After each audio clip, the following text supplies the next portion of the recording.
What's going on, everyone? Welcome on into a live edition of the Cleveland Browns Report. Just on the eve almost of NFL free agency, so you know the news and the rumors are going to start really picking up over the next 1 to 2 weeks before we are really in the thick of it. But shout out to everyone for tuning in right now because, I mean, the casuals, they might pop in during free agency, but the diehards are here all year long, yourself included. So, with that being said, shout out your city for me in the chat here. We're going to talk all about a wild, ridiculous, insane, and dare I even say asinine trade rumor of Justin Fields coming to the Browns. I like Justin Fields as a quarterback. Doesn't make sense for him to be traded to the Browns, though. However, some people that have a blue check mark think otherwise. So we'll talk about it. And then we have a lot of draft content to hit on today's show. We're going to run through a new mock draft following the NFL Combine, along with some players to just keep an eye on after the Combine that I thought really raised their stock. And I want to put you on there. I want to put them on your radar as well. So shout out your city from me, though. Derek is tuning in from Akron, Ohio. John is in Wake Forest, North Carolina. Michael's in Michigan. Good to see you, Ty Man, the Buckeye. You know, Ty Man, should I tell him, Jeremy? We've got an opening here at Chat Sports. I think it's only right for Ty Man, the Buckeye, to officially join the Chat Sports crew, since you basically work part-time from us in the comment section anyway. Pat's in Dayton, Ohio. Caleb is in North Canton, Ohio. Josh is in Michigan as always. And Jeremy Chuggs is joining us for our live show today. He's the best in the biz. It's an honor to have him with us. We kind of did a switcheroo from the people you usually work with this week at Chat Sports. So yeah. I'm lucky enough to have Jeremy help me out on Browns today. A little bit of blind dating today. Yeah, a little Love is Blind here, you say. I started that like 2 or 3 days ago. Yeah, I'm obsessed. I told Petey while I was building graphics that I looked like Megan Fox. So he chose me, of course. That's good. That's a good one. John's in Troy, and then Nathan is in Columbus. Oh, hi. Oh. We got a lot of people from the Buckeye State. Okay, I know... we're not like avid SNL guys, but did you see the SNL skit with Shane Gillis where he went to the Jamaican church? No, I missed that one. I've seen a lot of them. I didn't see the Jamaican church one. Dude, it was so funny. The Limu Emu was the best one. Oh, that one was hysterical. Incredible. Yes. But one of the people in the skit were like, Ohio. This man from Ohio. Okay. What do we have next? I want to ask everyone. We have over 50 people tuned in right now. Actually, just 19 likes. This is a question that I wanted to ask. I actually threw this in there without your permission. I'm excited. I'm excited. Oh, of course. I hope it's okay. Name one prospect me or Petey should be watching more film on. I like it. Because obviously there's the top guys. Everybody knows about Caleb Williams. Everybody knows about the top guys in the draft. But who's the day 2 guy? Like a round 3, a round 4 guy where you're like, dude, you need to be looking more at this kid. Kind of reminds me of the draft where N'Keal Harry went round 1, and I think it's the same draft like Debo went round 2. It's just like so often we get it glued in our mind that the first big board rankings we see, that the guy above the other guy can't change. It's like, no, every single year of the draft we look back and we see how bad we got it wrong on some players. So who's the guy that people are just not doing enough homework on, and it's going to be an awesome player? I have a feeling like there's going to be a lot of wide receivers named because I already see Xavier Leggett, and it's because there's like 8 guys at the top of the board that are so good that even if like Xavier Leggett, some of these other like 2nd, 3rd round wide receivers, any other draft I feel like would go end of round 1, beginning of round 2. Yep. And they're probably going to go end of round 2, into round 3. Cool guy's going to go with Trey Benson. That's the running back out of Florida State. He doesn't have a lot of tread on his tires, and I think that's something that teams really look for in running backs now. They don't want to find a guy that was pounded into the ground for 3 seasons and is going to come into the league. Like, again, there's always exceptions. Nick Chubb is kind of that exception. That's why the kid out of Sony Michel. That's why the kid out of Texas is so intriguing because Roshan Johnson. Jonathan Brooks. Jonathan Brooks, yeah. Because he sat behind Bijan Robinson and Rojan, and Rojan, and he had only 3/4 of a year. He got hurt, which red flag of its own, but not a lot of tread on those tires. I kind of want to put $100 on this. Jonathan Brooks, the Texas running back, he is a Dallas Cowboy in round 2. So, fun fact, I actually cover high school football in Texas. He is a high school football legend in Texas. He won the MVP of the 2A, which is, we're up to 6A. Yeah. So I think it was either 2A or 3A. He's small school. Played both sides, was the first person in like 5 years to win MVP on the losing team. He had 300 yards, 5 touchdowns. His team lost, and he still won the MVP. If I'm building the perfect team, I want my running back to be from Texas. I think I want my quarterback to be California. Yeah. The Cali boys tend to throw it pretty well. Yeah. Because I'm thinking like Boobie Miles from like, I want that. Like I want the Texas. I want the Saturday Night Lights, Friday Night Lights running back. I want a Florida wide receiver. Don't give me a Louisiana quarterback though. God, Tatum? No way. No. I want a Florida wide receiver, a Texas running back. I want a linebacker from Ohio. Midwest. Oh yeah. Midwest lineman. Bingo. Oh, lineman from Iowa or Wisconsin. No. Actually, scratch that. Lineman from the Samoan Islands. That's a good one. I think I want my DB to be from the Polynesian area. What about like defensive end? Who's making the best? Maybe Georgia? I think Georgia. I was gonna say Tennessee. I was gonna say Northeast. Oh, you think so? I think so. Like a New Jersey Pennsylvania, guy? some guys from there. I know Micah Parsons is from there. You know who else is not a good transition. Never mind. Okay. I was gonna say something. Joshua Miller, super chat. That's all I got to say. Let's go Joshua Super Chat before we lose all of our viewers today. And then we're going to get into the nuts and bolts of today's show. But Josh with a $2 Super Chat on the running back Isaac Guerrero train, draft him. So really cool prospect. Started off at Wisconsin. Just never really broke through in Madison. Transfers to Louisville. It is just one of the most explosive players in college football. Now, when you've only got one season of film to look at, it can be easy to get suckered into a couple of really cool stats, but when you've only got one body of work, I don't know if I'd invest good draft capital on that. I want to see 2 years of it, right? Can I see you do it back-to-back years? Yeah. But I like it as a day 3 pick, Josh. There's some other good names in here, too. Lil Beam says Braden Fisk. He's somebody that you always feel good when you, like, pick somebody out and you're like, oh, that's going to be a guy who rises, even though he was good this past year. It's not like he's like a diamond in the rough, but he was like, you could get him in, mocks in round 3, round 4. Right. Braden Fisk is going round 2 now. Let's talk about what's on tap today, Jeremy. Let's try to get into our show today because we have a fun show planned out. We're going to talk latest news and rumors, a really fun segment, I think. The mock draft I cooked up following the NFL Combine, just my second mock draft so far of the year. Kind of impressed. I've only done 2 mock drafts. I think everyone else is up to like 10. NFL Combine takeaways, just 5 guys I want you to go to your local watering hole, and if someone's like, who do you want to take? And I'm like, well, I mean, anyone could just say Malik Neighbors or Rome Odunze, but may I interest you in a Xavier Legette? You know what I mean? One of those kind of like under-the-radar guys. And then we have a mailbag, so if you have any questions at all, go to the chat, use hashtag Browns or Super Chat. If you Super Chat, you skip the line. We guarantee your question gets on screen. All that good stuff. So Super Chat right now if you have a burning question, a hot take, or a overall thought you want to share with the entire class. Also, we have a really fun March giveaway deal we're doing. This is the entire month of March, so not just for today only, but we're going to build up to it to our final show in the month. We're going to do a $10 Super Chat to enter a signed Bernie Kosar helmet giveaway. It's one of those mini helmets. It's not the actual helmet that they wear, but the mini helmets and autographed Bernie Kosar signed helmet. We're going to do the giveaway, the drawing at the end of the month of March, but Super Chat $10. And you know what, Jeremy? I kind of want to make a deal. Let's make a deal. Since it's the first show of the month, I think any Super Chat gets you entered. Like just for today only, and then next week, it's normally $10. So that's what we're going to do. Any Super Chat just gets you entered, no matter the amount. Let me check with the bosses. Yep, they said it's okay. All right, so just like that, Joshua Miller, for example, with $2 is entered for the autographed Bernie Kosar mini helmet giveaway we're doing at the end of the month. Okay, are we ready to jump into our show today? Okay, I just got to look something up, and then we are ready to go. There's one guy.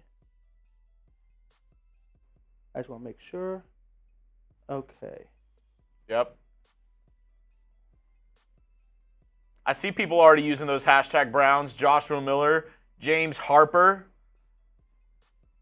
Use hashtag Browns to get on today's program. All right, here we go. Are we ready to jump into our first segment for today? I think we are. All right, here we go. Let's talk Cleveland Browns news and rumors. NFL free agency is literally right around the corner, and you know there's going to be a lot of really good Browns news and rumor stories coming out. So make sure you are staying locked in by subscribing to the channel. We're so close to reaching 33,500 subscribers. We are only 16 away. So if you have not joined the channel yet, I invite you to go ahead and do so. That way you do not miss a single thing when it comes to your favorite team.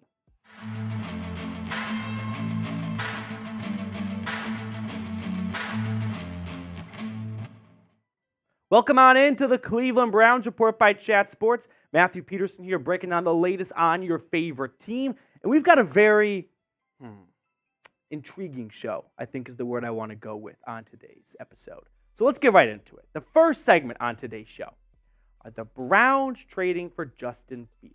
We talked about this maybe 2 or 3 weeks ago when ESPN kind of tossed it out as an idea, and I thought we'd kind of move on from it, but then The Ringer tossed it out again, and coming out of the Combine, Justin Fields was one of the hottest topics, and so, once again, the Browns are linked to him-ish. So let's talk about it. I'm going to give this a fake news possibility. Not even giving one Bernie head. Not even half a Bernie head. The Browns are not trading for Justin Fields. If the Browns trade for Justin Fields, I'm doing a polar plunge in Lake Erie. That's how confident I do not think this will happen. But The Ringer was the origin of today's rumor because they listed the Browns as a trade destination when going over 10 Combine takeaways and thoughts out of Indianapolis. Now, the trade market, just talking NFL in general for a moment for Justin Fields, has been somewhat fluid. I mean, going into the Combine, it seemed like there were going to be a lot of interesting parties, and coming out of it, it might have cooled off a little bit. I think he's going to get dealt for a second-round pick and then maybe a conditional day 3 pick that could escalate depending on whether or not he re-signs with the team. But for now, it's a very fluid market with Justin Fields. But Andrew Berry has been no stranger to making quarterback trades. He's made 4 throughout his Cleveland Browns career. Trivia, if you can name all 4 in the comments section. But let's get into what was a lengthy article that we're going to break up into little segments. I'm going to give you my reaction as we go along to Ben Solik, who talked about Justin Fields potentially coming to Cleveland. Here's what he started off with. One landing spot for Fields that I haven't seen mentioned much anywhere, but that I really like is Cleveland. I don't think the Browns have a good quarterback on their roster. See all of Deshaun Watson's film since he returned from suspension. Let's pause it right there. All of Watson's film? I think what Ben's trying to do here is he's trying to extinguish the people that say, look at Deshaun Watson's stats from 2023. He went 5-1 as a starter. And, well, that doesn't really tell the whole story since he only threw 5 passes in one of those starts against the Indianapolis Colts. I can understand how Deshaun Watson's stats from 2023 might not tell the entire story, but if you want to bring up film, Ben, let's bring up film. Let's roll the tape, if you will. Go back to when the Browns hosted the Tennessee Titans. And you can see here, we've got Amari Cooper working on the boundary. He's got press man coverage. There is no air between Amari Cooper and his man. Pockets collapsing. And what does Deshaun Watson do? He drops an absolute dime for Amari Cooper. This is the play that should have been a touchdown, but the referee erroneously called Amari Cooper out of bounds. So if we want to actually talk about film here, there are plenty of great examples of Deshaun Watson making very high-level throws that are very difficult to make. Was it all glamorous? No, of course not. Deshaun Watson definitely had plays he would like to have back. But if you're going to act like he didn't have any good moments on film, you're just telling on yourself that you did not watch the Browns play very much in 2023, right? In that same game, you want more than just great throws on the sideline? Deshaun Watson is sacked here. Like, he is taken down, except he's not. He's going to get out of this, and he's going to make a great throw on the play to advance the ball and keep the drive alive. So we saw a lot of special things from Deshaun Watson on film, okay? Take me off screen for this next one, Jeremy. Let's look and see what he did a few weeks later when he plays against the Baltimore Ravens in what would unfortunately be his final game of the season. Leaves the pocket, no one's really open, and he's got a linebacker 2 yards in front of him. He's 2 yards behind the line of scrimmage. It's the fourth quarter, down by 1, 90 seconds to go, game on the line, and this should be a sack. This should be a tackle for loss, except it's not. You see, he's got Deshaun Watson wrapped up here. There's another guy on his heels, and Watson on this play is going to get out of the tackle. He's going to scramble for 15 yards, and he's going to get into field goal range for the Browns to walk it off and beat the Ravens. So if we want to talk about actual film, there is plenty of good film from Deshaun Watson in 2023. Again, was it all great? No, I'm not going to stand here and say Deshaun Watson did not have one single bad pass or one single bad decision. But to act like, well, if you actually look at the film, you're not going to see anything good. Dude, you just telling me that you only watched the Steelers game in week 2, which was not one of Watson's best games, no shying away from that, and you concluded, yeah, he sucked the entire season. All right. So you just didn't watch Browns game. Let's move on to the article. They would benefit from a low-risk, high-reward swing on the upside of Fields. If they find a starter in Fields, they can escape out of the back door of what is proving to be a catastrophically bad Watson contract. Let's break this down with the beginning part of it, which is the low-risk, high-reward. If you can get Justin Fields for cheap, yeah, who's going to say no?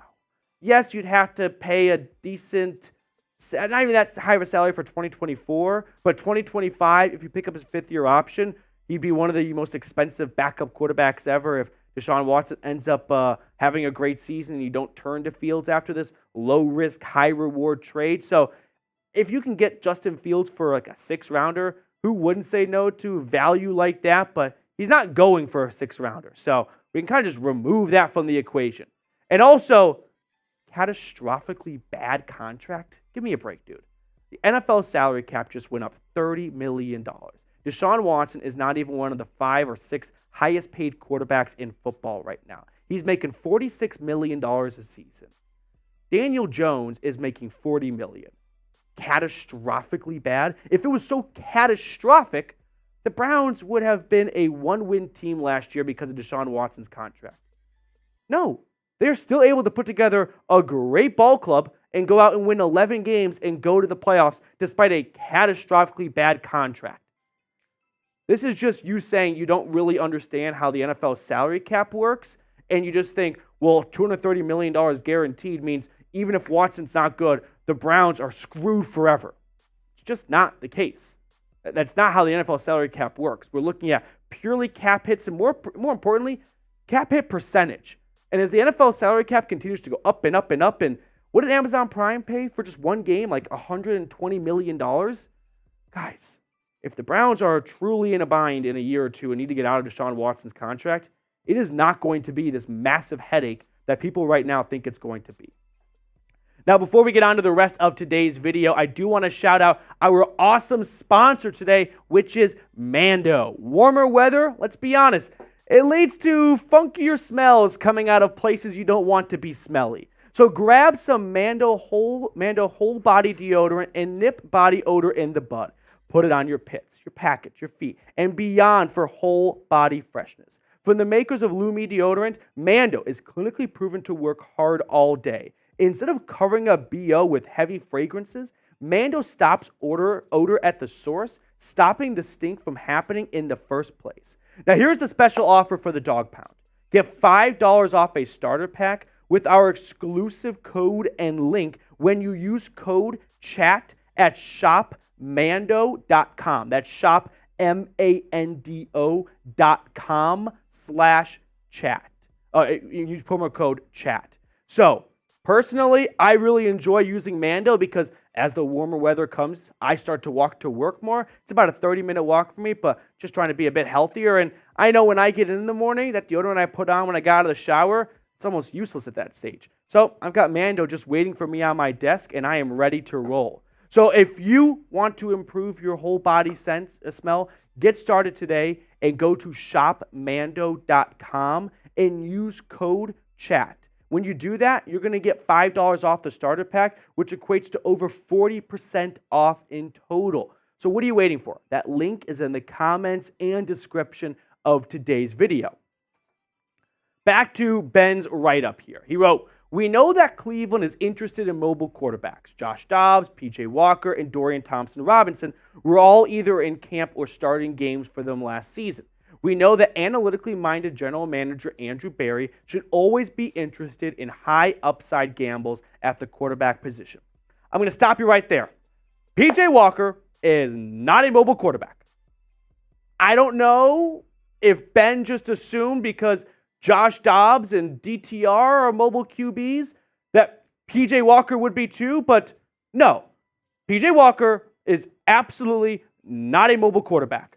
P.J. Walker in his NFL career has 80 rushing yards. 80 rushing yards. And you're going to tell me you know what's best for the Browns because they always go after mobile QBs like P.J. Walker. Once again, you just didn't watch the Browns play last season. And I kind of want to say I get it because if they're not your team and you've got another team, why would you watch the Browns over your squad on Sunday? And you can watch Red Zone, but Red Zone doesn't really tell you the whole story of every single game. So I think this is just more, I didn't really watch this team last year, and I just think this would be a cool idea. To wrap it up, here we go. And we know that new OC Ken Dorsey has worked with a big-bodied, physical QB runner before in Buffalo with Josh Allen. The fit is good. If there isn't a clear starting job available for Fields on the open market, I think the Browns are a good option for his career and for their future. You just described Deshaun Watson. Big-bodied mobile quarterback. Do you think Watson's like 5'10"? And he never ran the ball before? They used Deshaun Watson in a lot of run packages last season. He had a lot of designed quarterback runs. He scrambled for some huge and very important plays in 2023. If you are thinking, man, Ken Dorsey would love a big mobile quarterback, that's number 4. And it can be Justin Fields too, but to act like Watson doesn't fit what Ken Dorsey is looking for in a quarterback, you just don't really know what Deshaun Watson's quarterback style is then. So let me know. Should Cleveland trade for Justin Fields? I think Justin Fields is going to have a great NFL career. I think ultimately it didn't work out in Chicago for 2 reasons. One, the coaching staff failed him, his offensive coordinator was abysmal, and he got drafted into a shitty situation with his head coach and GM getting fired less than a year later. And 2, they won the lottery by getting the Panthers' first-round pick, which turned into number 1 overall with Caleb Williams in that draft class. I think that is the ultimate reason why the Bears are moving on from Justin Fields, not because he has been a disaster for them. So I'm excited to see where Fields goes on his next step, but it's not going to be Cleveland. All right, last segment on the show. Deshaun Watson trade. Is it a failure? I've seen this discussed a lot since Russell Wilson was released by the Broncos. I'm going to give it 1 Bernie head. I think I would be sticking my head in the sand too much if I acted like it has been a perfect trade and everything's gone to plan and there are no problems whatsoever. No. And honestly, you could even talk me into this being like a 1.5 Bernie heads because let's be honest, there have been some shortcomings. I don't think Andrew Berry and Kevin Stefanski would have thought this is how it would have gone after 2 seasons. But I think the real reason why we're talking about this is because Russell Wilson was released and he was traded not long before Deshaun Watson got dealt to Cleveland. So the two of them kind of got lumped into the same trade, and now we're comparing those 2 trades since they happened within a few weeks of one another. But the 2 trades are different, right? I mean, for starters, Denver's lost a lot of football games.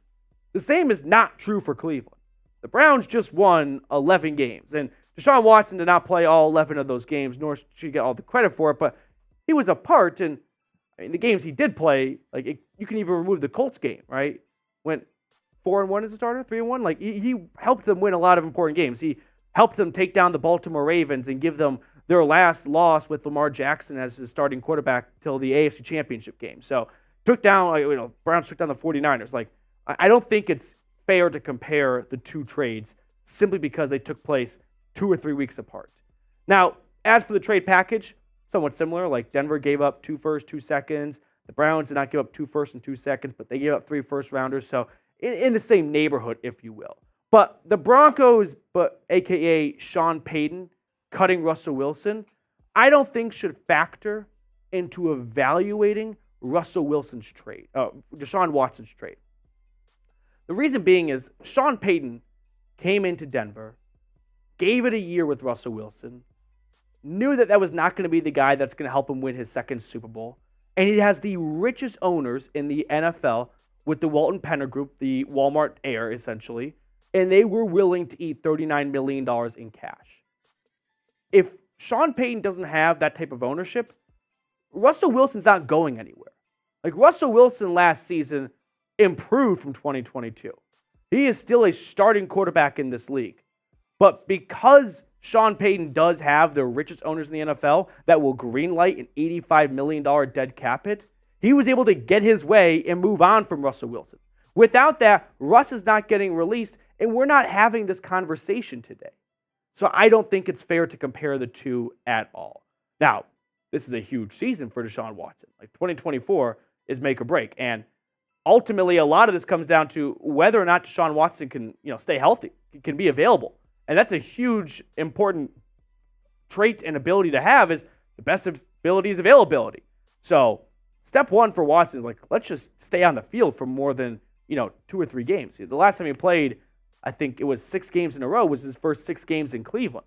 Last year was constantly kind of in and out of the lineup for stretches. So it is kind of a make or break season in 2024. If Watson doesn't show the Browns reason to latch on for longer, then they will likely look into maybe drafting a QB next April. But for now, all sights are on 2024, and I'm confident that Deshaun Watson is going to have a strong season. So let me know, is the Watson trade a failure? You say yes or no. Just point blank, gun to your head. I think it's a little bit too early to say. It's been 2 years out of a 5-year contract. We're not even really at the halfway mark, if you will. And last season, he gets hurt. Like, if getting injured constitutes a failure, which maybe that does, then yeah, we're trending in that direction. But if we're talking about his impact on the field, it definitely hasn't been what he played like in Houston. But I don't think it's been a failure. All right, to wrap up the show, let's pick a card. We have producer Jeremy Chuggs hanging out with us today. Jeremy, which card do you want to go with? I'm feeling 4 of clubs. 4 clubs? 4 of clubs. All right, I like it. Let's go. Oh, I just dropped like 5 cards. All right, let's go with the 10 of diamonds. One more cut. No.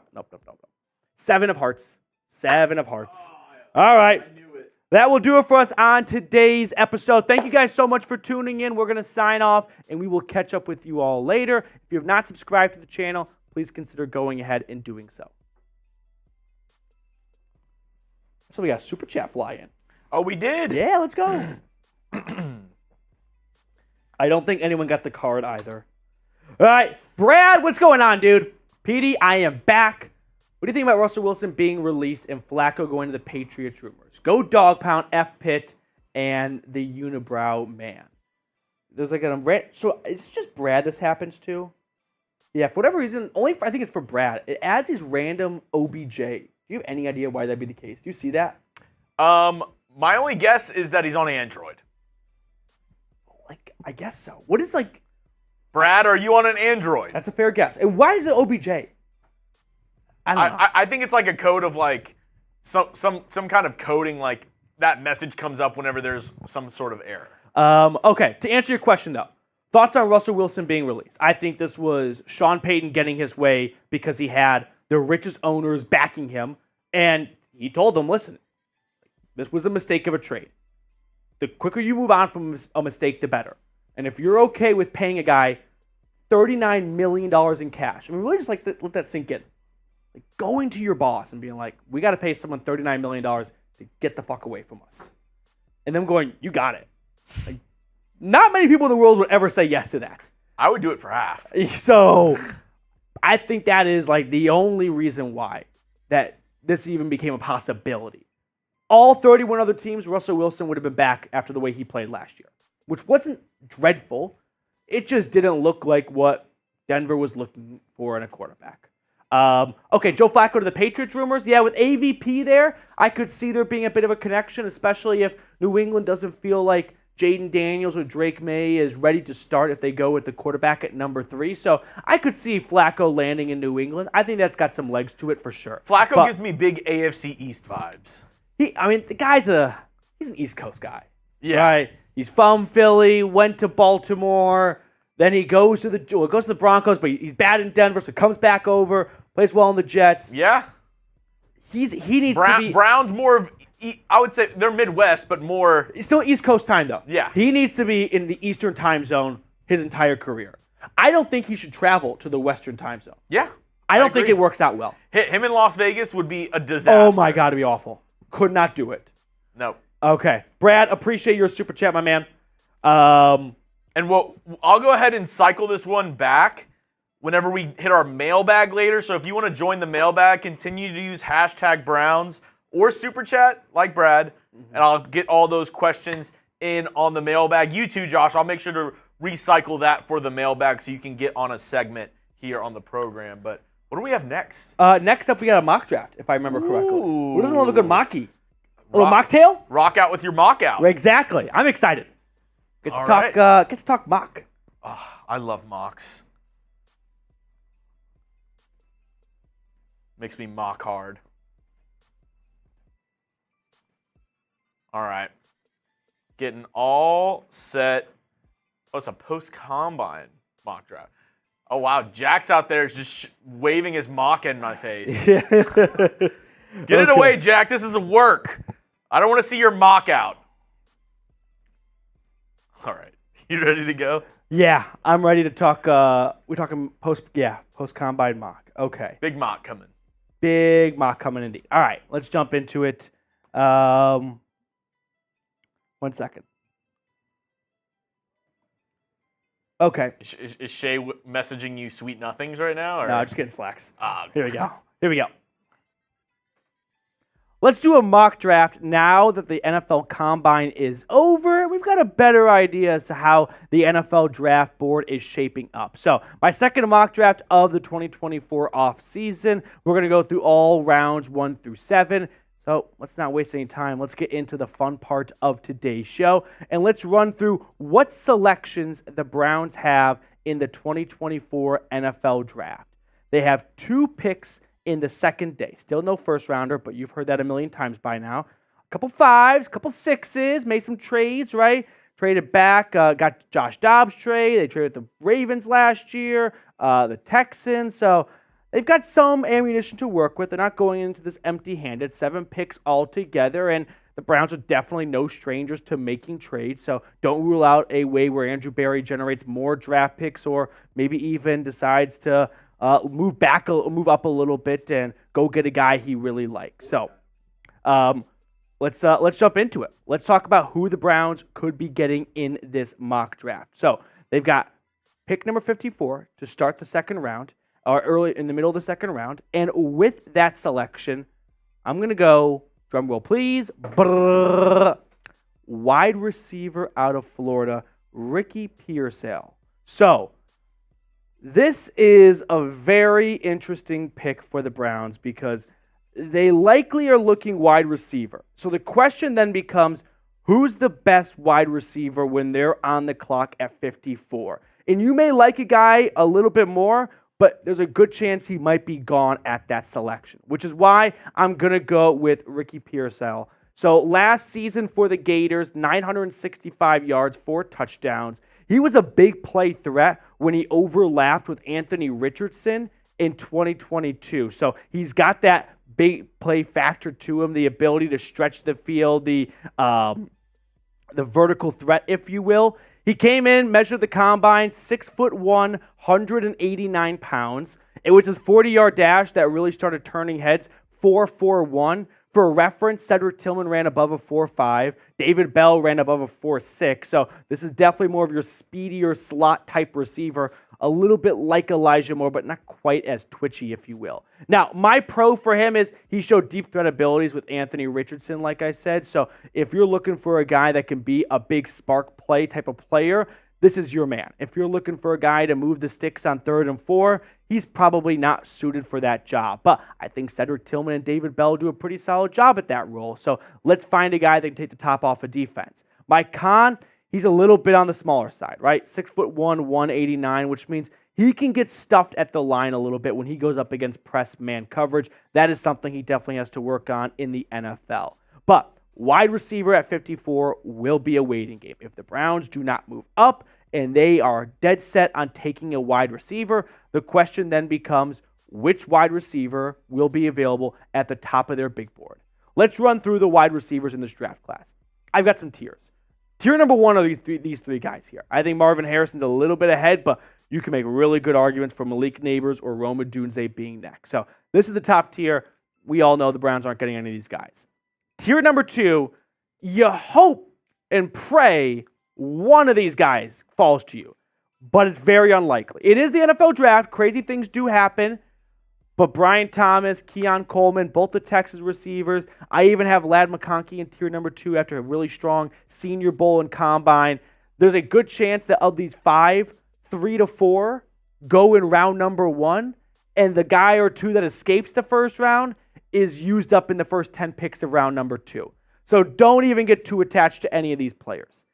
Tier number 3 is the tier I think Browns fans should be doing much more homework on.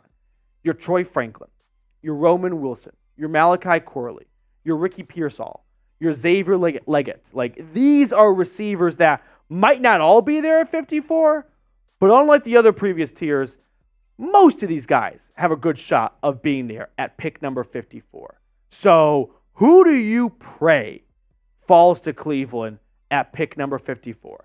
Get in the comment section right now. And who's the guy you are praying is available for the Browns at 54?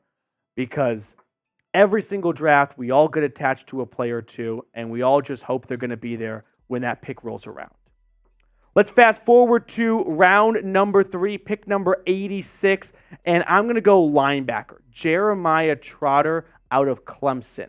This is a big need for the Browns. 2 out of their 3 starting linebackers are free agents in Taki and Anthony Walker. We'll have to wait and see which of those 2 guys they bring back in free agency. But for now, I want to talk about the Clemson linebacker, who is just a one-man wrecking crew. Like, the Clemson defense last season or just Clemson football, I should say, didn't have a whole lot of eye candy going on the field. Nate Wiggins at corner was definitely a great piece, and Jeremiah Trotter is not far behind. 87 tackles, 5.5 sacks, 2 interceptions, 2 forced fumbles. If you're looking for a guy to fill the stat sheet, to have a nose for the football, this is your man. And like I was talking about, when you look at the Browns linebacker room, are they going to bring back Walker? Are they going to ultimately decide there's just been one too many injuries, we got to move on, and we're going to bring back Taki and move him to middle linebacker since he did a nice job of filling in for Awok when those opportunities arose. And now we got to replace Taki. So we'll bring in a guy like Jeremiah Trotter, who maybe even takes over as the middle linebacker in a few seasons. Now, he is 6 foot, 228 pounds. My pro for him is incredible football IQ. He's your stereotypical old school middle linebacker. He can do everything you're going to ask of him. He can do a little bit of everything. Is he going to excel in one area? Not necessarily, but he can help in coverage. He can stop the run. He's going to be a playmaker. He is your old school style middle linebacker. The con, he's a little bit undersized.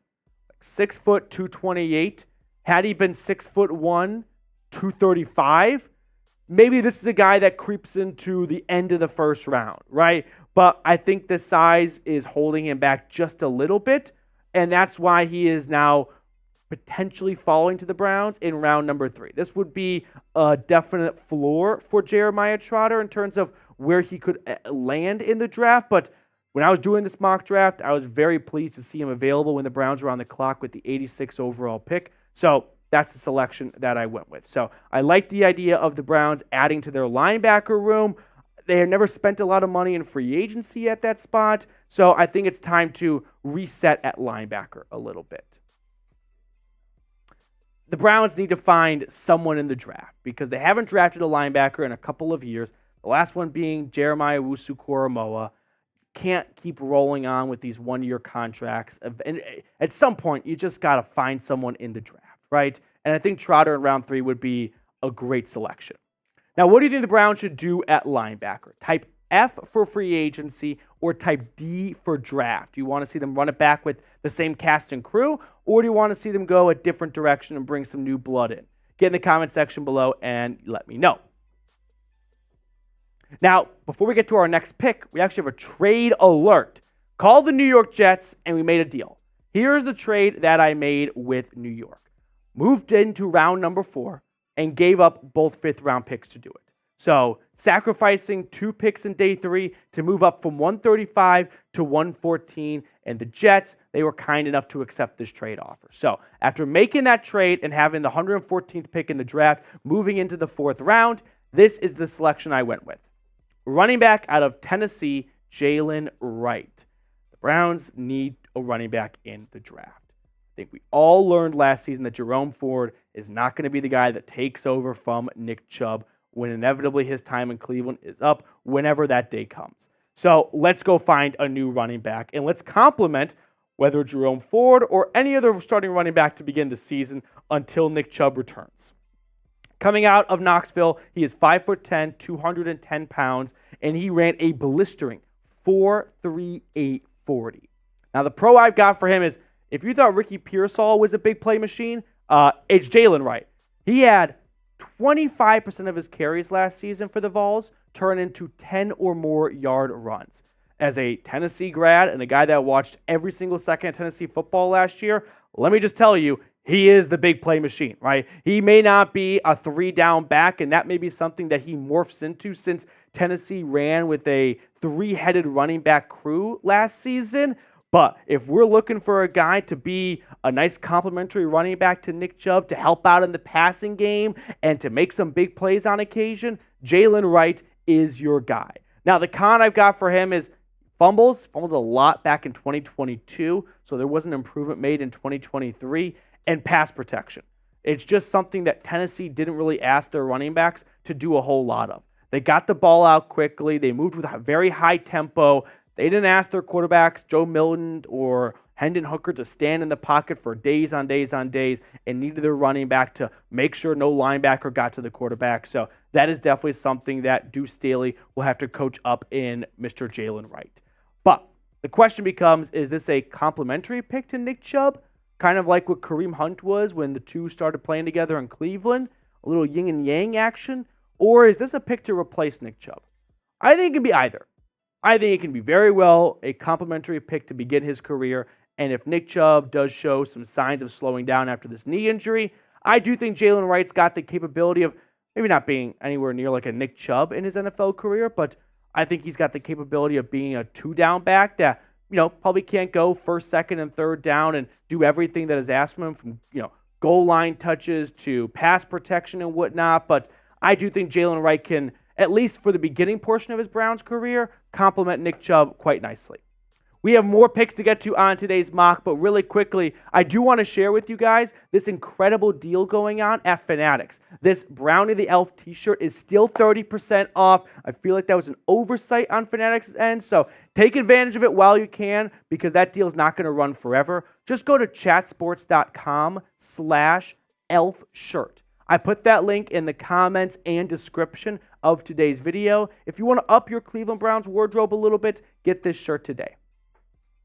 Fast forward, we have no 5th-round picks anymore because of the trade. So in round number 6, I'm going to go defensive tackle Keith Randolph Jr. out of Urbana-Champaign, the Fighting Illini. The Browns need to add to their interior defensive line. We have all heard, and we were probably all tired of it by now, but 3 out of their 4 rotating interior defensive linemen are free agents. Unlikely they find a way to bring all 3 back, maybe 1, maybe 2. But regardless, I think they're going to have to replenish the trenches a little bit. And in round 6, Keith Randolph Jr., I think is a great option. And holy shit, what a picture day. That is going to scare the bejesus out of any offensive lineman. He's 6'3", 296 pounds. I can't get over that photo. So, kind of similar build to previous Andrew Berry selections at the position. Also, a reason why Andrew Berry tends to get smaller DTs, because he waits a little bit longer in the draft. Now, he ran a 5.15 40-yard dash, so he's got some movement to him. Like, he's got some wheels. He can get on his horse a little bit. The pro I've got is team captain. He's a well-respected, well-liked guy in the locker room. And I think finding great characters and great people with great work ethics in round 3 of the draft is your best chance of finding a guy who may find a way onto the field. Because a lot of these players in round 3, they got to where they got in college football because of how talented they were. In the NFL, they're all so talented. So you got to find an extra gear. And I think guys like team captains and players that just have a knack for making plays with the football or getting to the football in this case, they've got a way to maybe find some extra reps in practice to improve their own game. Now, the con is he lacks that first step quickness, and that's the big reason why he's available in round 6. He's not going to have tremendous pass rush upside in the NFL. Last season for the Illini, 20 tackles, 1.5 sacks. He was working next to a future first-round pick in Johnny Newton, so a lot of attention went to Newton, but maybe Randolph is the, next pretty girl at the ball that just got overlooked because of his super hot sister. So I think there's a chance that Randolph, with the pedigree and just the way everyone talks about him, he's got a good chance to pan out in the NFL as a nice backup rotational piece. Now, before we get on to the rest of my mock draft, I just want to show some love to those of you that have recently subscribed to the channel. Rico, Ronnie Daniels, David K, John's Games. Thank you guys so much for signing up for the best free Cleveland Browns YouTube channel out there. And if you have not joined yet, subscribe today and you could be getting a shout out on a future show. Let's fast forward to our next selection, which is Zach Zinter, the offensive lineman out of Michigan. We've talked about him before on the channel, and this is my 208 number pick in the draft. He is 6'6", 322 pounds, longtime starter for the Wolverines. He's only available because of the very unfortunate injury he suffered against the Buckeyes towards the end of the season. 42-game starter for the Wolverines, and like I mentioned, had that very serious leg injury at the end of the season. So teams are going to, see him fall and take a dip as a result. But he's a violent run blocker. Like, if we're talking about a guy that loves being an offensive lineman and loves hitting people for a living, that's Zach Zinter. And you need your offensive lineman to have a screw loose or two, kind of like hockey goalies. You don't want an aristocrat at the offensive line. I want a guy that wants to punch people in the face. Those are the best types of offensive linemen. Now, the offensive line has good depth at the tackle spot, but interior, Michael Dunn was that first man off the bench of an injury popped up. He's a free agent, so the Browns could replace him via the NFL draft. And I think Zach Zinter may even serve as a long-term option if the Browns decide to move on from Petonio or Teller, because both those guys have big cap hits in 2025. All right, to round out my mock draft here with my 7th round selection, pick number 241, I'm going to go wide receiver out of Oregon State, Anthony Gold. So when you're talking round 7 picks, I don't think anyone should get that emphatic about who to pick and who not to pick, because the chances are this guy is going to be off the team in 2 or 3 seasons, if that. But Anthony Gold out of Oregon State, I think, is a really intriguing option, and I was very happy to see him available by the time round number 7 rolled around. Last season for the Beavers, 718 yards, 2 touchdowns. Those aren't going to be eye-popping numbers, but then again, no guy in round 7 usually does. But the average, 16.3. So looking for a big play guy, he's your man. He's 5'8", 174 pounds. Very small. Did run a 4.39 40. And when we're in round 7, I go back to what Andrew Berry shared with Browns fans when speaking to the media last offseason.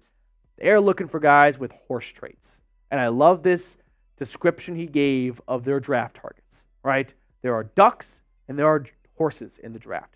Ducks can do a little bit of everything. They can kind of run, they can waddleish, they can kind of swim, and they can kind of fly, but they don't do any of those 3 things very well. Horses can't fly, they can't swim, but they can run. Anthony Gold can run. So, to round out my mock draft here, we went Ricky Pearsall in round number 2, Jeremiah Trotter in round 3. We traded up to get Jalen Wright, forfeiting our 5th round draft picks. Then we're going to go Keith Randolph out of Illinois in round 6, Zach Sinter out of Michigan in round 6 as well, and then Anthony Gold for our 6th and final pick in this draft. So do your absolute worst. Let me hear it. Grade my mock draft. A, B, C, D, or F. Funny things about mock drafts pre-free agency is people get so upset over the position you pick without even really acknowledging team needs can dramatically change after free agency. So that's obviously going to impact drafts. Okay. Are we ready to pick a card, Jeremy? I think so. What do you want to do? Let me go Jack of Diamonds. Jack of Diamonds? Jack of Diamonds. All right. You kind of hesitated on the Jack of Hearts, so I'm going to go Jack of Hearts. Oh, no. Yeah. And I sure hope I get it. Oh. We weren't even close. Don't worry. 2 of clubs. Oh. 2 of clubs. All right, that will do it for us on this edition of the Cleveland Browns Report. Thank you guys so much for tuning in. Always appreciate the end of the video, crew. And hey, if you're still watching, go down to the comment section and comment whatever the number 1 emoji you most recently used is. No eggplants. Grade my mock draft. Wasn't bad.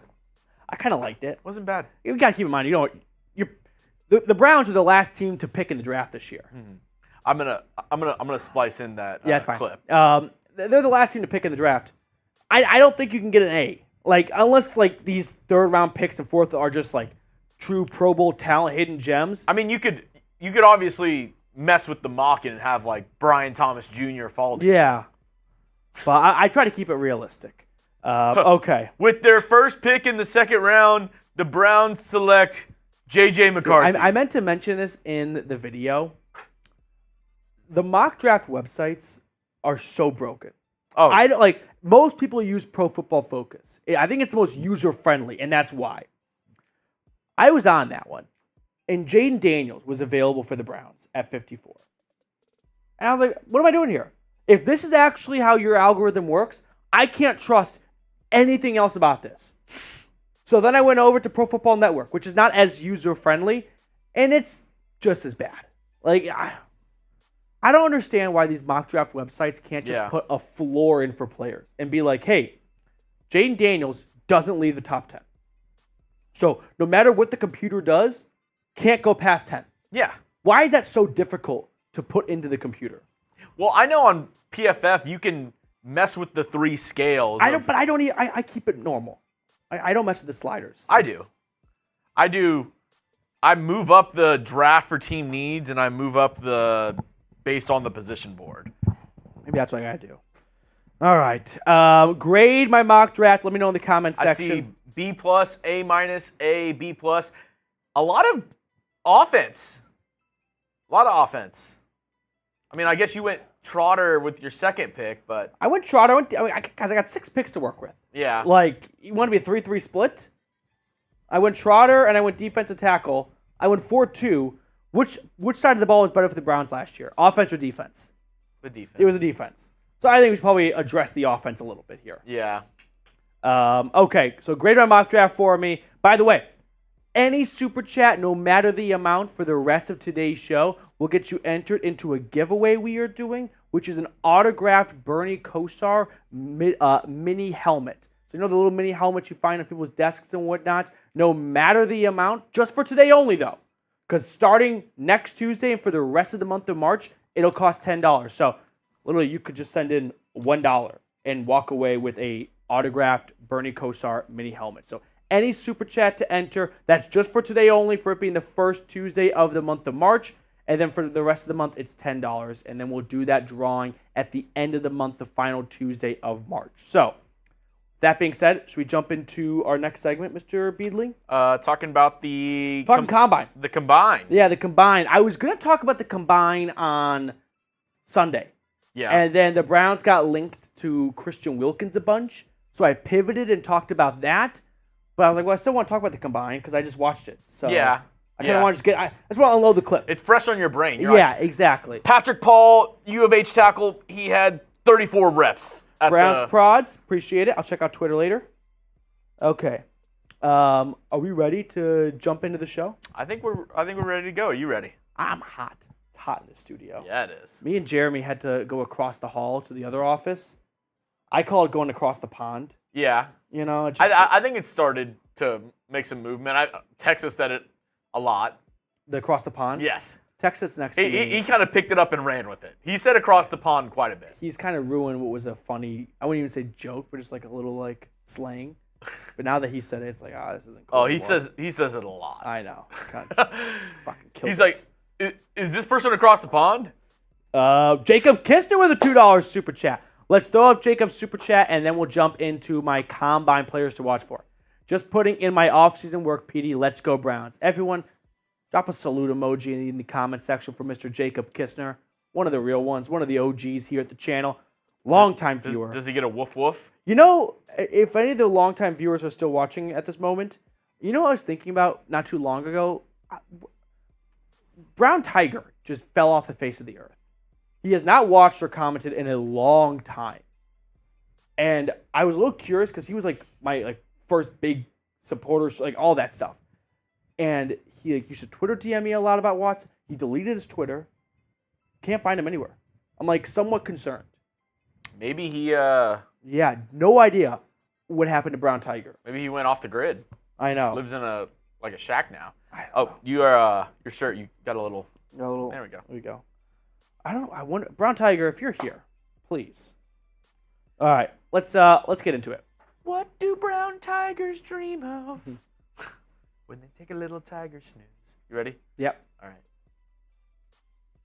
On today's show, we're going to run through some of the names that really jumped out to me at the NFL Combine. I know I'm probably hitting this a little bit too late, but I still wanted to touch on some guys that really caught my attention. I just want to put on your radar as we inch closer to the NFL Draft. But before we do, we're doing a very unique competition, and it's a race to just 15 subscribers. Very short-term sprint here because I was thinking the Combine, everyone gets so sucked up in the 40-yard dash, but what about the 3-cone drill? What about the 10-yard split? So just a race to 15 subscribers between us and Steelers Talk. So be one of the 15 to get us there today. Now let's talk about draft targets and guys that jumped out to me because everyone is clamoring over this wide receiver class, as they should. And I think the Browns are likely going to go wide receiver unless they make a big move in free agency at that position. And I just want to put this on your radar. When it comes to wide receivers in the draft, what I've done is I've gone through the last 5 years of the draft, and I counted all the wide receivers that was selected before pick 54. And it's been very interesting. 4, 11, 7, 12, 6. So we're kind of due for a lot of wide receivers to get taken earlier in this draft, which is not ideal for the Browns since they need a wide receiver. So I'd love for one of their top guys on their big board to be available at pick number 54. But I do think people do have to somewhat brace themselves for the possibility of your favorite guy or one of the top guys just being taken before the Browns are on the clock. So with that being said, let's run through guys that really jumped out to me here. Some players to watch for coming out of the NFL Combine for Andrew Berry and the Cleveland Browns as they begin to really kick their draft coverage and just draft players, draft prep into a higher gear. First guy we're going to look at is A.D. Mitchell out of Texas. The two Longhorn wide receivers, I think, dramatically increased their draft stock following a week in Indianapolis. Both A.D. Mitchell, and we'll look at his teammate or talk about his teammate later on, had a really strong week at the NFL Combine, and now they are flirting into that round one territory. But we all know that mock drafts tend to put guys a little bit earlier than they always end up going, and maybe A.D. Mitchell falls to the Browns at pick number 54. If he does, that'd be a phenomenal selection. I think he's an excellent route runner. That's really important to keep an eye on because there are lots of talented and very athletically gifted guys in college football. But when you get to the NFL, everyone's talented and everyone's a super athlete. So how can you separate yourself? Well, by literally running a really good route, reading defenses. Route running is more than just I know how to run a nice curl. It means I know when the defense lines up like this, what my quarterback is thinking that I should do, and we're going to do it on the fly. He's 6'2", 205 pounds. He ran a 4.3, 4.40, so blazing speed. That was second at the Combine, finished first in the broad jump, finished top 10 in vertical. So athletically, it all checks out in my eyes. Now, A fun little combine fact that we're going to share with you guys in just a moment here, I think is very important for the Browns and very important for Browns fans to keep an eye on, because there are some really good wide receivers here, but not everyone's going to be available for the Cleveland Browns at pick number 54. However, I do think this fact does a lot of justice for A.D. Mitchell. Since 2015, only 2 wide receivers have been at least 6'2" and 205 pounds and ran a sub 4.35. That's A.D. Mitchell and D.K. Metcalf. That's a really good category to be in, right? To be tall, to be strong, to be fast. To get that triangle, it's you and D.K. Metcalf. So I don't think you can look at that and comp him to D.K. Metcalf. I don't think they're exactly the same type of physicality level of a wide receiver, but I think it gives you a good jumping off point. Next player to watch for is running back Trey Benson out of Florida State. Obviously, the Browns are going to be doing some research on running backs as they await Nick Chubb's return, which I think he's going to return for the Browns in 2024. When he plays next is a different question. And they need to prepare for a season that doesn't have Nick Chubb for all 17 games or possibly even half of the games. And I think Trey Benson coming out of Florida State is a really good option for a couple of reasons. One, doesn't have a lot of tread on his tires. You can see 154 carries, 156 carries. Like, he did not get ran into the ground in Tallahassee. He did suffer a torn ACL earlier in his collegiate career, but so did Nick Chubb, and we've seen plenty of guys bounce back after getting injured in college. 6 foot, 216 pounds, and he ran a below a 440. I think people usually get too worked up in the combine measurements, but I do think some numbers for some positions are really important. I think height and wingspan for corner is really important. 1/4 inch is the difference between a pass breakup and getting mossed. I've said that a bazillion times on the channel. And I think 40-yard dashes for running backs are important. Because how often are offensive linemen or linebackers just running straight for 40 yards? Not all that often. Running backs, that is literally a part of the job. When you get free, can you stay free and not get taken down from behind? 4.39, that's definitely going to help keep the separation between you and the safety. I think a running back pick is very much in play for day 3 of the draft.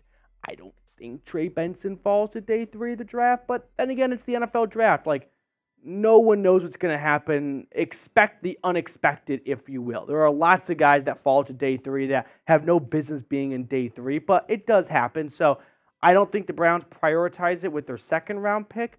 Maybe their 3rd round pick if they really fall in love with the player like Trey Benson, but that's one name to keep an eye on. Now, who do you want the Browns to go running back in round 2? Do you want them to be the first team to take a running back off the board? And that may very well happen at pick number 54. Or should they address other team needs? Let me know in the comment section. 3rd player to watch for after the combine, I'm going to go with Oregon wide receiver Troy Franklin. This is a guy that we have talked about before on the channel, and I do think he'd be a really fun pick for the Browns at 54. Last season for the Ducks, I mean, you want to talk about production. You want to talk about a guy that's actually done it, and it's not just going off of traits that you hope can translate well to the next level. That's Franklin. 81 grabs, 1,300 yards. That's an average of 17 yards a reception and 14 touchdowns. 6'2", 176 pounds. So a lighter frame, and he ran a 4.41, which I think people were hoping it would be a little bit faster than 4.41, but still, let's not knock 4.41.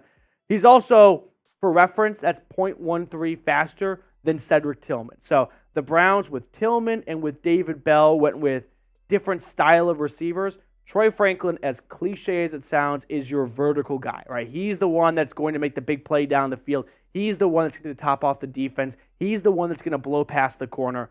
That is Troy Franklin. So if that's the type of receiver the Browns are looking for in this year's draft to go a different direction than the last 2 drafts, he definitely checks a lot of boxes for the Browns at 54. So watch for Troy Franklin at number 54 because like we talked about at the very beginning of the show, if history tells us anything, there might be 10 or 11 receivers taken before the Browns at 54. And Troy Franklin may not be one of those 10 guys. And so he might be their best pick at number 54.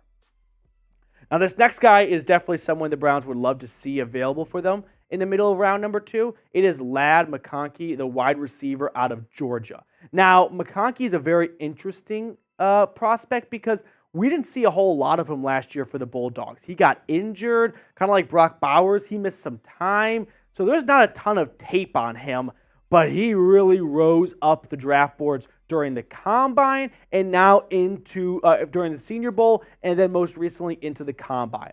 6 foot, 186 pounds, and ran a 4.39 40. Now, I've seen a lot of people comp him to Elijah Moore, where he's got that twitchiness, maybe that element of being a kind of a gadget-esque player. And I don't think that's the best comp. I think he can be a pretty good regular wide receiver. I don't think he has to be a guy that gets used in special packages and almost like a Percy Harvin for everyone that watched the NFL a decade ago. Like, I don't think Ladd McConkey is just a gadget guy. I think he can be a legit wide receiver, and I think his stock has really rose. And if the Browns find him available at number 54, he may be someone that they are rushing to the table to select. To wrap it up here, let's go with another wide receiver. I'm going to go with Xavier Legette. You might notice a trend here. The wide receivers really dominated the Combine. Like, they've been dominating all draft coverage, and they showed why in Indianapolis. Last season for the Gamecocks, 71 grabs, 1,200 yards. That's an average of 17.7 and 7 touchdowns. So similar to Troy Franklin, like no questions or issues about a production level. He's a much bigger receiver than the last few guys we have talked about. He's 6'1", all right, 221 pounds, and he still ran a 4.39 40. He has no business being that big and running that fast. Like, when you're looking for a guy that athletically has a lot of the traits and the production is there like we saw last year in South Carolina, he's your man. Now, he excels with contested catches and yak.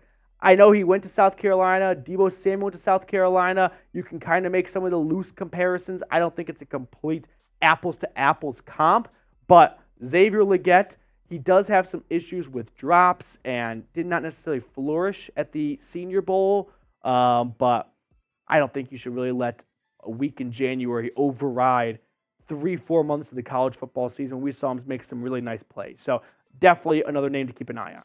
My personal pick out of the entire bunch we looked at, I'd go with A.D. Mitchell.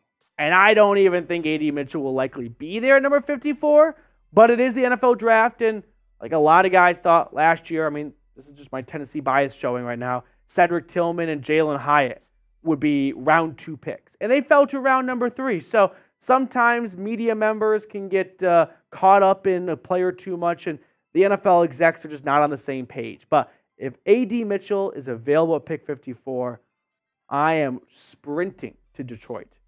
Actually, no, that'd be a bad idea. I would not get there in time. I'll just place a normal phone call, and we'll get the draft pick in. Now, if you're still watching today's video, scroll on down for me and do me a solid. Type CLE.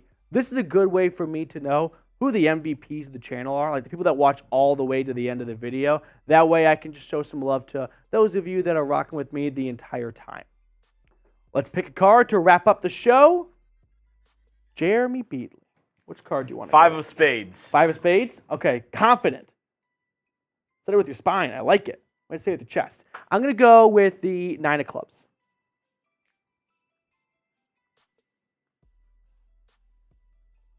Okay, here we go. Damn it. 10 of clubs. 10 of clubs. 10 of clubs. All right, that is it for today's edition of the Cleveland Browns Report. Thank you guys so much for watching. We'll let you guys get back to the rest of your day, and we will see you all later. Do you want to go running back in round number 2?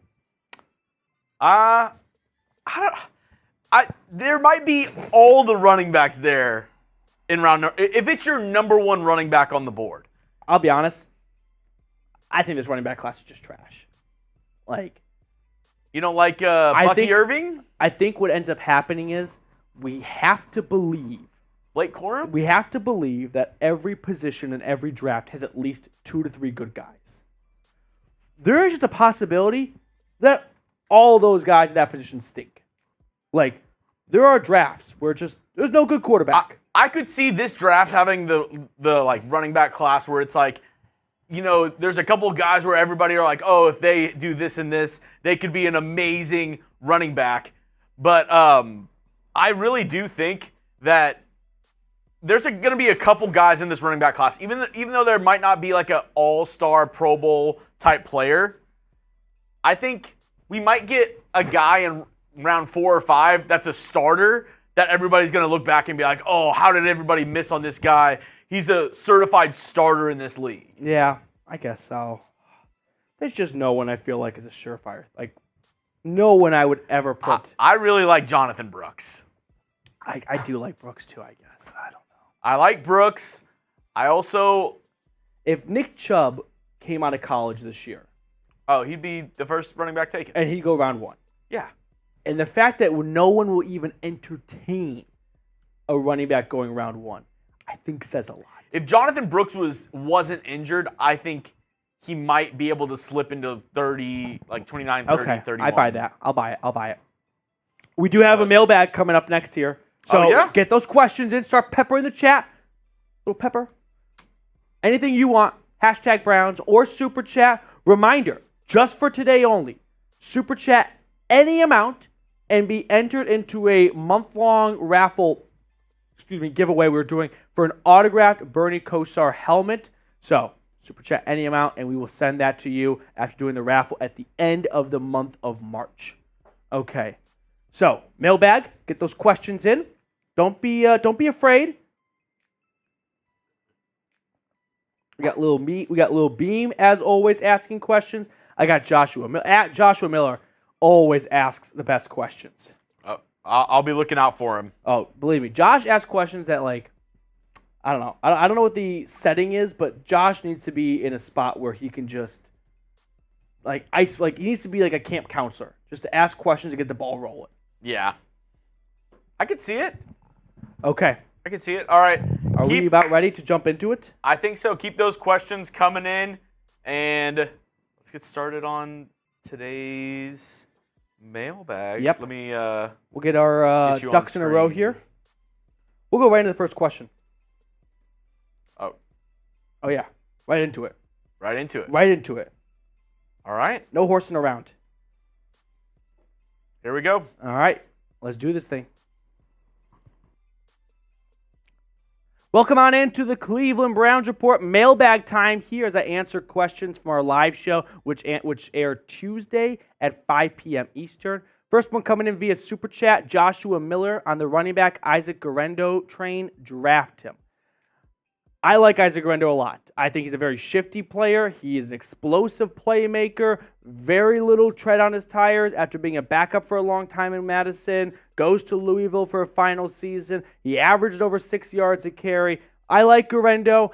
I don't love him enough to sink a day 2 draft pick in him. If he's there for you in day 3, let's talk. Brad, what's going on?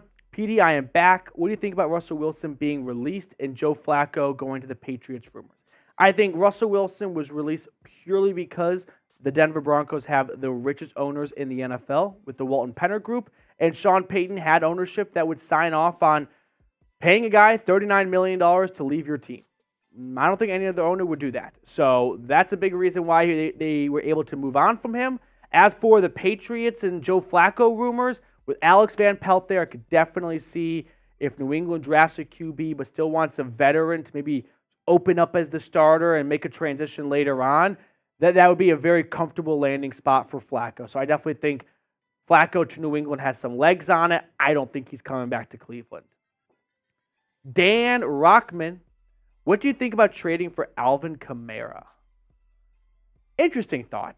The Saints are, as always, in cap hell because similar-ish to the Browns, like they restructure a lot of deals. The issue is they have very little wins to show for. But Alvin Kamara, he's not going to be a trade that generates a lot of space for New Orleans if they do it before June 1st. But a post-June 1 trade, if the Browns go into training camp and feel like their running back room isn't where it needs to be and they have a better idea as to when Nick Chubb will return, I could see them exploring Alvin Kamara's services for a season, a half a season, a quarter, of 3/4 of a season. Now, unfortunately, he has kind of slowed down the last few seasons. Like you can just see going from averaging 5 yards a pop to down to 3.9. The receiving abilities are not quite the same. But I think Alvin Kamara for a short-term rental for a day 3 draft pick, high ceiling, very low risk, I can get behind an Alvin Kamara trade. I don't think it happens, though, until August, right? If the Browns go into camp and Andrew Berry, and we saw this last year, they're like, all right, we want to add to our defensive tackle spot. Let's go sign Shelby Harris now. Teams do that after a week or so of practice when they've got a better idea as to what the personnel they're working with is. So, should the Browns trade for a running back? Yes or no? Get in the comment section below and give me your honest opinion as to whether or not the Browns should have full faith and trust that Nick Chubb's going to return and return soon, and they don't need to acquire another running back, or if they should have a nice insurance policy in place. John Greaves, most interesting rumors of who the Browns interviewed at the Combine. Good question, John. I don't know if they had such an intriguing interview, or interesting as you put it, that would leave a lot of rumors coming out of it. Like, they didn't talk to a quarterback, if I remember correctly, so that would have been like a, whoa, what are they doing over there? Are they thinking of replacing Deshaun Watson already? But that wasn't the case. Talked to Troy Franklin, talked to a bunch of wide receivers. So if you really want a rumor out of it, I think it's the Browns have a position in mind for pick number 54, and it's wide receiver. Orrin Smith, do you think we can get Levante David in free agency? I would really like this signing. Obviously, you have to work through whether or not you want to bring back Anthony Walker or Taki, but Levante David, a Super Bowl winning middle linebacker for the Buccaneers, been in Tampa's entire career. I don't think he gets enough credit for how good of a linebacker he has been. I feel like he's probably one of the more underappreciated players in football on the defensive side, and if he's got another season left in the tank and the way he played last year, I think he does. If Cleveland decides, you know what, it's just not worth it with Walker for how inconsistent his availability has been, and that sucks. It's out of his control, but it is a fact. Maybe they decide, let's go bring Levante David in and really shore up the middle of our defense by getting a guy that has had no issue with playing an entire season throughout his entire NFL career. So I like the idea of adding Levante David. Now, before we get on to the rest of today's show, I do want to tell you guys about our wonderful sponsor today, which is Mando. So, warmer weather is upon us, and that leads to funkier smells from places that you don't want smelling. So, grab some Mando whole body deodorant and nip body odor in the bud. Put it on your pits, package, feet, and beyond for whole body freshness. From the makers of Lumi deodorant, Mando is clinically proven to work hard all day. Instead of covering up BO with heavy fragrances, Mando stops odor at the source, stopping the stink from happening in the first place. Now, the Dog Pound is an awesome deal. You can get $5 off a starter pack with our exclusive code CHAT at shopmando, MANDO.com. It is perfect for new customers. It comes with a solid stick deodorant, cream tube deodorant, 2 free products of your choice, and free shipping. Now, like I said, the Dog Pound's got an awesome deal because you guys are watching right now, which is Mando's Starter Pack. And when you use our code CHAT at shopmando.com, you can get $5 off, which equates to over 40% off the Starter Pack. So go to shopmando.com. It's time to smell better naked. Your partner will thank you, trust me. So that link is in the comments and description of today's video. Joshua Miller, if A.D. Mitchell falls to the second round, should we try to move up to grab him? Great question. The Browns, let's just put up the trade chart right now. So working on the fly here, trade value chart. Let's say A.D. Mitchell is available to start day 2 of the NFL draft. And the Browns at pick number 54 want to move up to get him. They would have to bundle their second round pick this year, of course. And if they used their third round pick as well, so pick number 54 and pick 85, that would get them from 360 plus 185 up to 545 points. That could get them to about the 36th overall pick in the draft. So there's a trade value chart that assigns number values to every single pick in the draft. And if you want to move up, you got to reach a certain number. And The trade value chart says if you combine picks 54 and 85, which the Browns own, you could get up to 36-ish. So doable, but the Panthers at 33, they are taking the best wide receiver available, and they're not going to move out of that pick. Lil Beam, I think the Browns should sign Zach Moss instead of a running back in the draft. I would give Moss a 2-year, $10 million contract. I do like the idea of adding Zach Moss. I don't think it costs you that much, though. I don't think you have to pay a guy $5 million. I think you can get Zach Moss on a 1-year, $3 million contract. So don't worry about having to pay 2 years, $10 million. I think 1 year, 3 to 4 would definitely get a Zach Moss contract done. And he played really well for the Colts to open up last season until Jonathan Taylor was able to resume his duties. So Zach Moss to hold down the fort until Nick Chubb comes back. He did it so well last year. Why not do it again? Tim Watley, are you concerned with the Jed Wills trade rumors? Not too concerned because I don't think he's going to get traded. And you might not like that answer because I know he's kind of got a mixed standing with the fan base. But the Browns felt like he improved a lot at left tackle after the bye last season and before he went down in the Cardinals game. And they fully expect him to be healthy and ready to roll for NFL Week 1. I think Jed Wills goes back to being this team's starting left tackle. Plus, I'll add this much. It's a contract year for him. So what does that mean? He's going to play the best football of his entire NFL life. That's just a guaranteed fact. Marty Huggins, how do you feel about going after Danielle Hunter in free agency? Danielle Hunter is going to get paid somewhere around $24 to $26 million a season. I think it's just going to be too rich for Cleveland.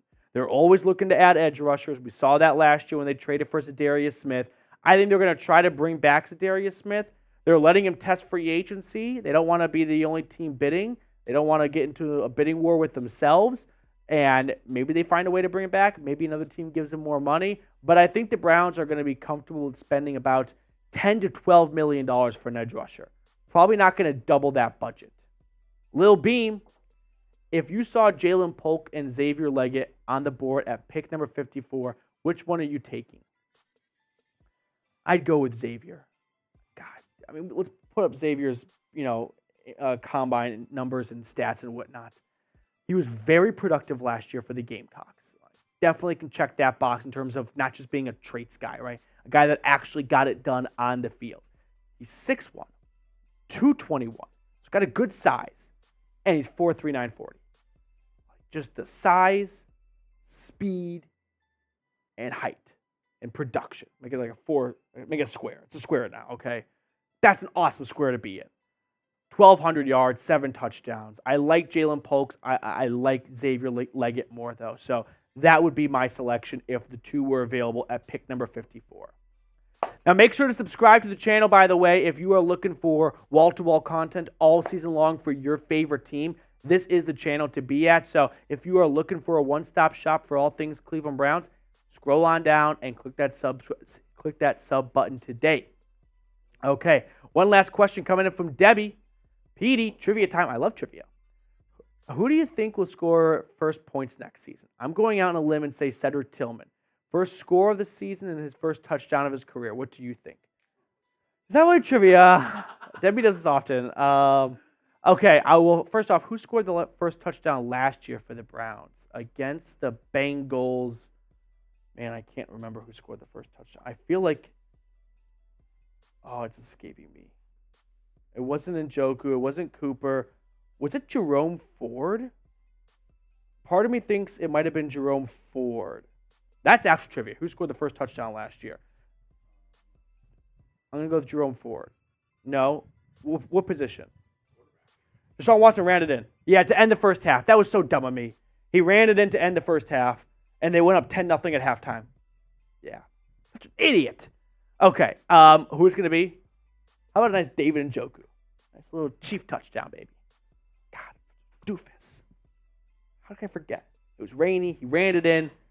Bottom left corner of the end zone. Do you know who scored the other touchdown in that game?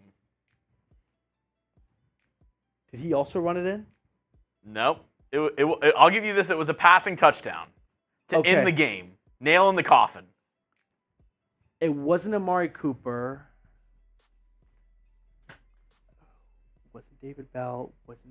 Was it? I almost want to say it was Harrison Bryant. Ding, ding, ding, yeah, ding, I thought so. Okay. All right, are we ready? Yeah, I'm going. I think it was a little pop pass to Harrison Bryant. What are you thinking? 4 of hearts. 6 of diamonds. 10 of spades. 10 of spades. Wait, is that? Oh, no, it was 10 of clubs. Oh, okay. Yeah. Okay. All right. That's going to do it for us on our mailbag today. Appreciate all of you guys for tuning in. We're going to sign off. We'll let you get back to the rest of your day. Thank you guys for tuning in yet again. And we will catch up with everyone on another edition of the Cleveland Browns Report.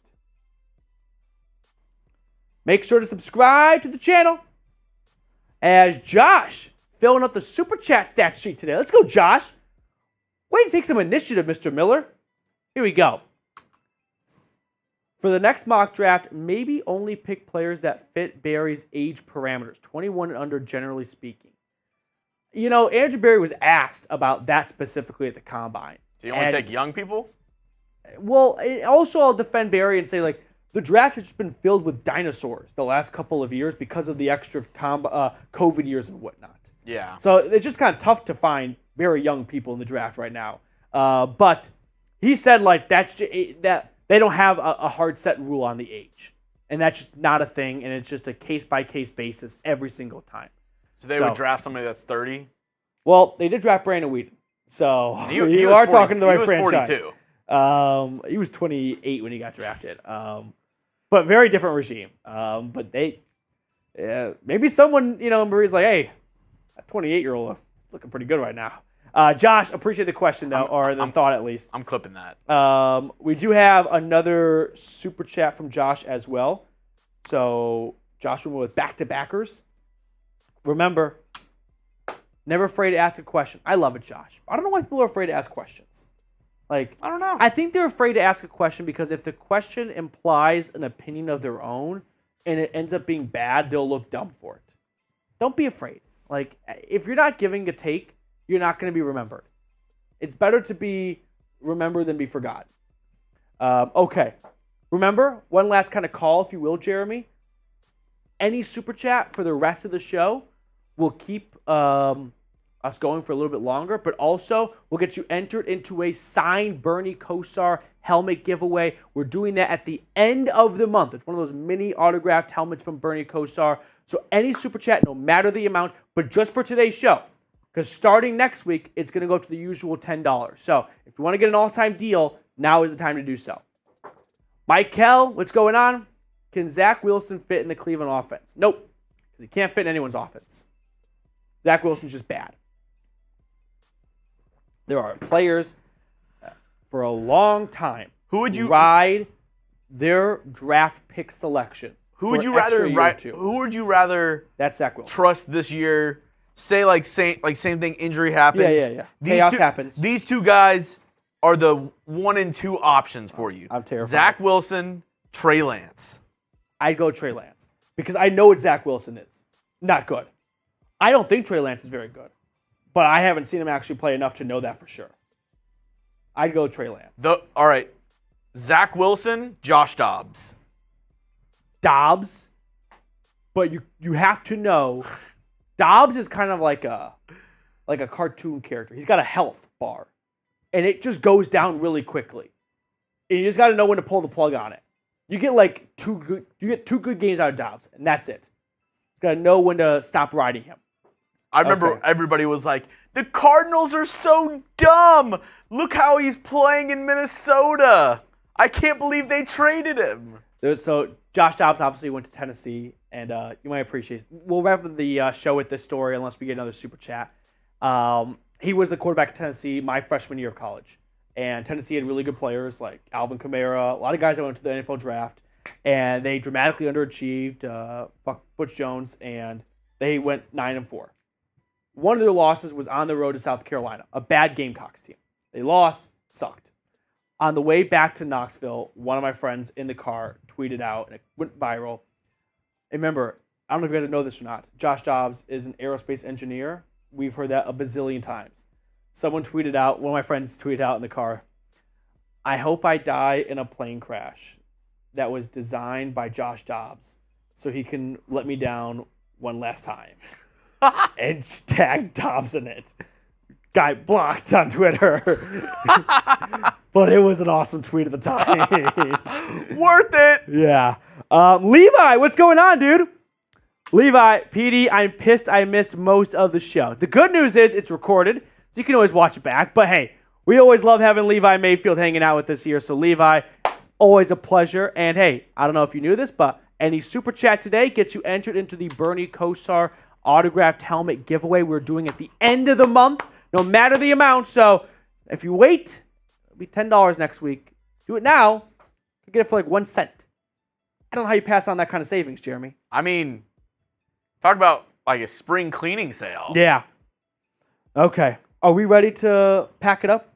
I think so. Levi wants you to give him a little, here we go, brownies. Here we go, brownies. Here we go. Woof, woof. It's tough to do the football chants in the spring. Yeah. Because it's just like, we're not even close to football. For example. Defense. No, this actually drives me nuts.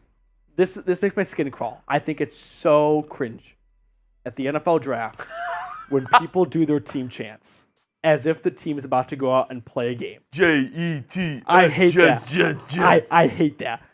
It makes me shiver when people do their songs and chants at the draft. It's like, they're not playing tomorrow. Like, I don't know what you're chanting for. Like, stop it. I can't. I will be caught dead. My favorite is the ultimate, like, overreaction to day 2, day 3, or like second, third round pick. People in the audience, oh. Yeah. Are you kidding me? Anything past the 15th pick, I feel like you can't be like, oh my goodness, I can't believe it. Uh-huh. Like, I don't know. I feel okay. There's some exceptions, like taking Jalen Reagor over Justin Jefferson. Yeah, here's the thing with the draft. It's a very awkward event because people can have really strong opinions on guys they like, but you don't want to be the a-hole that really bashes a guy because, like, they only get drafted once. Yeah. They're super pumped to be joining your team. They don't want to find out no one wants you. Imagine. Maybe you're right. Imagine your first day of work. You walk in and somebody's like, oh no, this fucking guy. Like, you get out of the car in the parking lot and they boo you. Like, maybe the fan is right. It's a bad pick. And that happens a lot of times, right? Plenty of instances of teams picking the wrong guy and the fans booing it and the fans being correct. But I feel like it's just, be nice. These guys are so excited to get drafted. You only get drafted once, as they say. Don't ruin that day that their friends and family are. I mean, if my brother got drafted, I would look for every single podcast, article, tweet said about him, looking for nice things. And you don't want to come across like, this guy sucks. It's like, screw you. No, he doesn't. All right. Second round pick. This dude blows. Exactly. And with that, we will call it a show. Thank you guys so much for tuning in. I really appreciate everyone who checked out our latest edition of the Cleveland Browns Report. Grade the producer. Oh, Jeremy got an A+. Excellent job today. We will see you guys later. Enjoy. I missed one thing, maybe an A-. Enjoy the rest. Do you want a good trivia question? Oh, I love a good trivia question. Okay, I'm gonna give you guys the trivia question that I'm gonna give tonight. It's the final question, so it's like my favorite question. Are you ready? Okay. It's a little bit complex, so I'm gonna give everyone like 60 or so seconds to think about it. I'm going to give you guys 3 movies, okay? Those 3 movies, I'm looking for two actors as the answers. 2 actors. Those 2 actors each appeared in one of those movies together, and then the other movie they were by themselves. Okay. So one movie they worked together, yeah, and then the other 2 movies, actor A was in and actor B was in. Are you going to give me the middle movie as the movie they were together in, or do I just have to figure that out? I'll give you the movie that they were together in. Okay. So, the movies that they were not together in were Pitch Perfect and Talladega Nights. The movie they were together in, 40-Year-Old Virgin. Okay. So, what actors were together in 40-Year-Old Virgin and also were in Pitch Perfect and Talladega Nights? Okay. But they weren't in those other 2 together. Pitch Perfect and Talladega Nights are the 2 ones on the outside. No. Outside are Talladega Nights and And 40-year-old virgin. 40-year-old virgin. 40-year-old virgin. It's in the middle. 40-year-old virgin's in the middle. I'm gonna go Isla Fisher as one of them, as Talladega Nights and 40-year-old virgin. I think. This was good practice because I have to explain this to a bar of 50 people. And later. then for Pitch Perfect and 40-year-old virgin. Yeah. Who was in both those movies? It couldn't have been a main actor. Both these actors are very famous. They were not the star in any of these movies. Yeah. I'm going to go Isla Fisher and... It's a woman in Pitch Perfect, right? It is a woman in Pitch Perfect. Yeah. Oh. I know who it is, but I can't remember her name. All right, you ready? Is it the blonde girl? It is the blonde girl. Yes, I knew it. I just didn't know her name. Okay. In Pitch Perfect and also in 40-Year-Old Virgin is Elizabeth Banks. Yes. In 40-Year-Old Virgin and in Talladega Nights is Jane Lynch. She's the shop owner in 40-Year-Old Virgin. And I didn't realize she's the mom. Yes. Like, I don't know why. That never clicked for me. Oh. Like, oh my God, that's the mom, Jane Lynch. Was Isla Fisher not in... I don't think she's in any of those movies. She's definitely in Talladega Nights. I don't think she's in Talladega Nights. Yes, she is the one that he ends up falling in love with after. No, I know you're thinking of the redhead. That's not Isla Fisher. That's not? No. I'll tell you who that is. It's not Isla Fisher. That is Amy Adams. Oh, yeah. All right, Levi's super chat. Let's throw it on screen. Also in Ella Enchanted. That's who that. All right, Levi Mayfield will throw your super chat on screen, and that will conclude our episode today. I knew it was Elizabeth Banks. I just didn't know her name. I too wish we could trade for DK. Who's your dream? What do you think Levi means here? I think he's saying, I wish we could trade for DK. I see. Who's somebody that you wish? I wish we could trade for DK. Okay, I wish we could trade for DK Metcalf. Who's your dream? All right, dream guy that's just not really available. Brandon